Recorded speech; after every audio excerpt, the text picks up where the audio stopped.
आइए विद्यार्थियों, शुरू करते हैं कक्षा 12 गणित विषय की क्लास। हम पढ़ रहे हैं उच्चिष्ट और निम्नलिखित। आज से हम शुरू करने वाले हैं उच्चिष्ट और निम्नलिखित का व्यवहारिक प्रश्नों में प्रयोग। ठीक है, आपने जो इससे पहले अभ्यास पढ़ी है उसमें आपको पहले से ही इक्वेशन बनी होती थी, लेकिन इन प्रश्नों में क्या होगा, आपको पढ़ना है और इक्वेशन बनानी है, उसके बाद अपना अवकलन शुरू करना है। ठीक है, तो देखिए क्या है, दो संख्याओं को ज्ञात करो जिनका योग 8 है और घनों का योग निम्नलिखित है। तो भैया जिनका योग 8 हो, ऐसी तो बहुत सारी संख्याएं 1 7 2 6 3 5 4 4 ऐसी तो बहुत सारी संख्याएं हैं, लेकिन हमें संख्या ऐसी लेनी है उनके घनों का योग भी सबसे कम हो। अब मान लो 2 और 6 ले ली, तो 2 का घन और 6 का घन करके जोड़ियो, और 3 और 5 ले ली तो 3 का घन 5 का घन करके जोड़ना, 1 और 7 ले लिया तो 1 और 7 का घन करके जोड़ना। तो हमें ये सब ऐसे ही आएंगे ना, इनमें से देखो किसका कम है किसका ज़्यादा है। तो हमें संख्या वे चाहिए जिनके घनों का योग सबसे कम हो और उन्हें जोड़ के 8 आता हो। ऐसे नहीं कुछ भी संख्या उठा लेंगे कि 1 और 7। ठीक है, तो अब आप देखो, हमने माना दो संख्याएं x और y हैं, तो प्रश्न के अनुसार क्या हो गया, x + y बराबर 8 हो गया। और आपको जो उसने दे रखा घनों का योग, उसे आप कुछ मान लो कि उसे किस चीज़ से प्रदर्शित करेंगे, तो दोनों संख्याओं के घनों का योग उसे प्रदर्शित कर रहे हैं हम s से।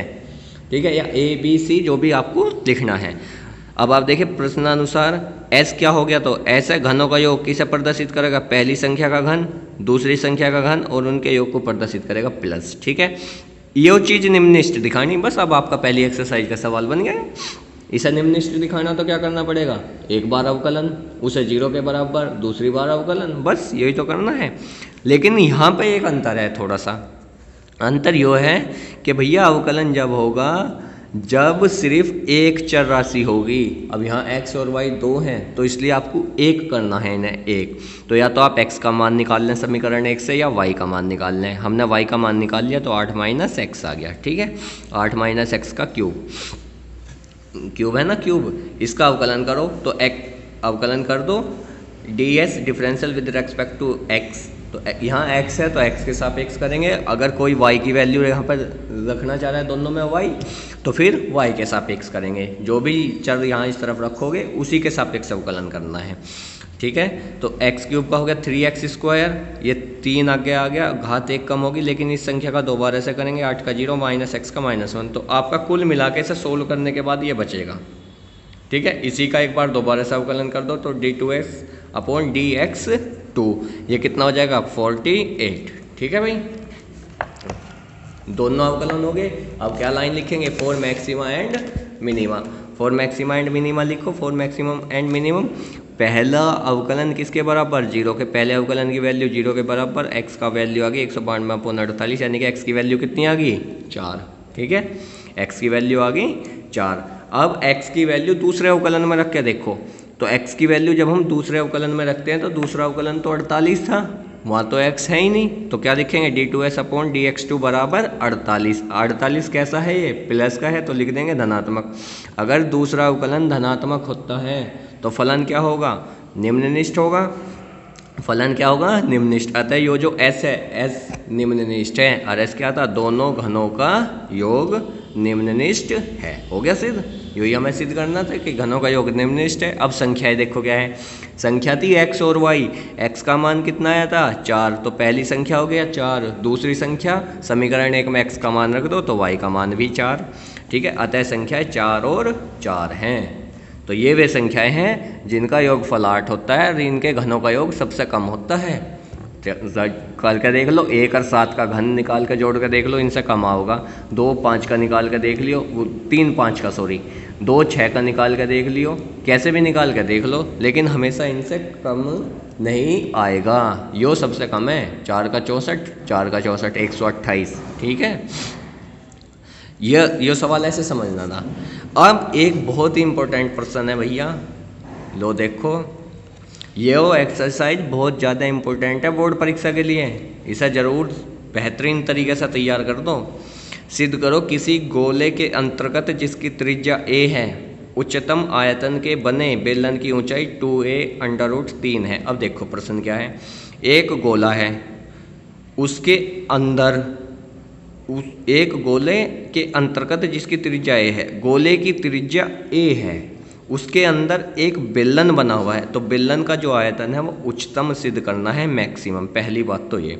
साथ ही बेलन की जो ऊंचाई है वो 2a/√3 भी सिद्ध करनी है। बेलन का आयतन उच्चतम होना चाहिए, बेलन की ऊंचाई ये होनी चाहिए। तो जो चीज़ हमें सिद्ध करनी है हमें सिर्फ उसी का अवकलन करना, बाकी हमें इसमें बेलन के बारे में सिद्ध करना ना कि बेलन का आयतन उच्चतम हो, बेलन की ऊंचाई ये हो।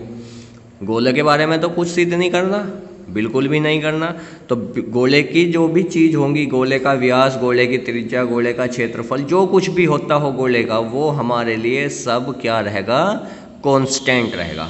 क्या रहेगा, कांस्टेंट। ये चीज़ ज़रूर ध्यान रखें, जिसका हमें सिद्ध करना है उसे छोड़ के बाकी जो भी क्वेश्चन में दिया होगा वो सब कांस्टेंट है। अब हमें यहाँ बेलन के बारे में सिद्ध करना, तो भैया बेलन की ऊंचाई, बेलन की त्रिज्या, बेलन का आयतन, क्षेत्रफल, और ये कांस्टेंट नहीं है।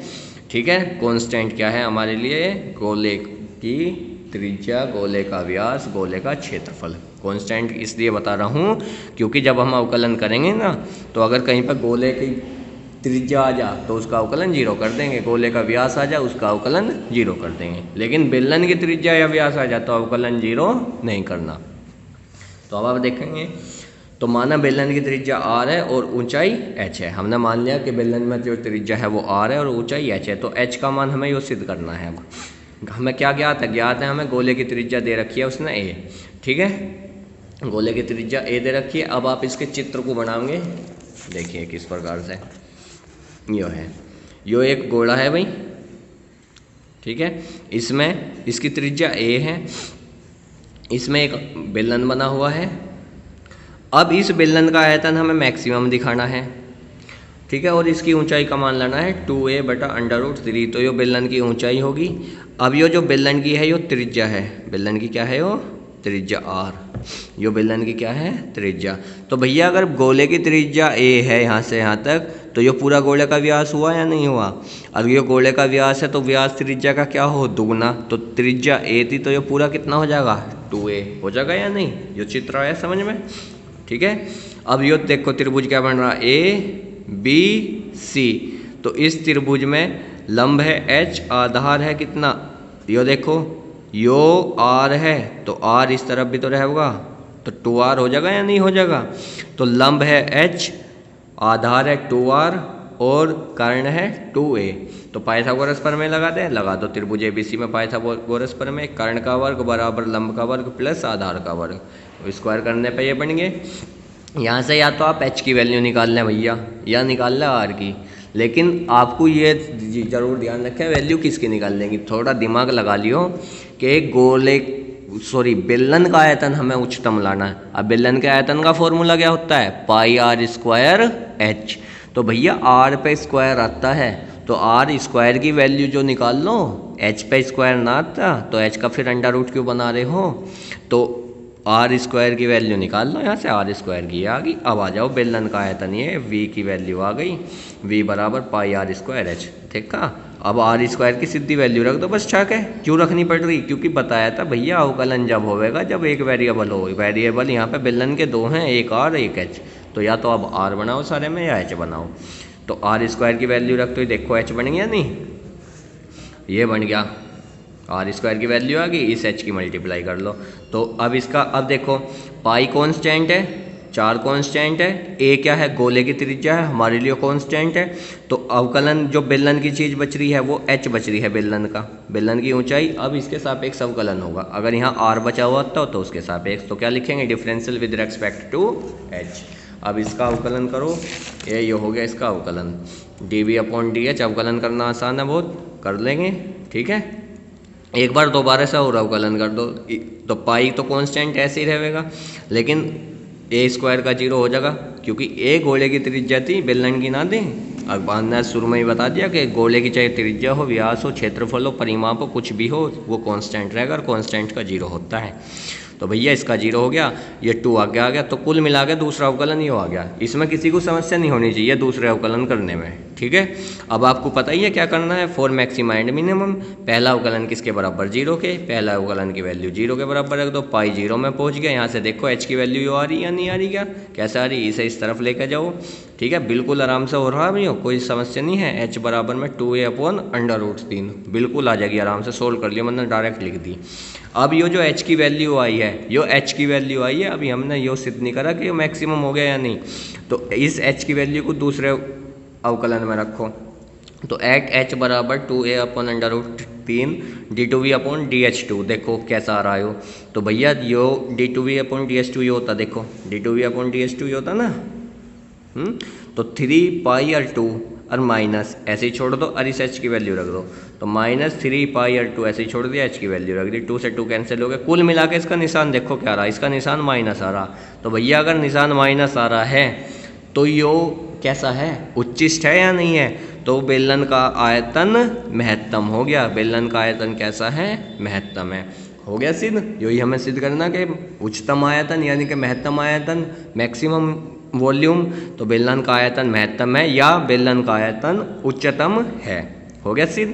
अब बेलन की ऊंचाई देख लो कितनी थी, बेलन की ऊंचाई h की वैल्यू कितनी थी, 2a/√3, यो भी सिद्ध हो गया। तो इस प्रकार से आप इन प्रश्नों को सिद्ध करेंगे, ठीक है भाई।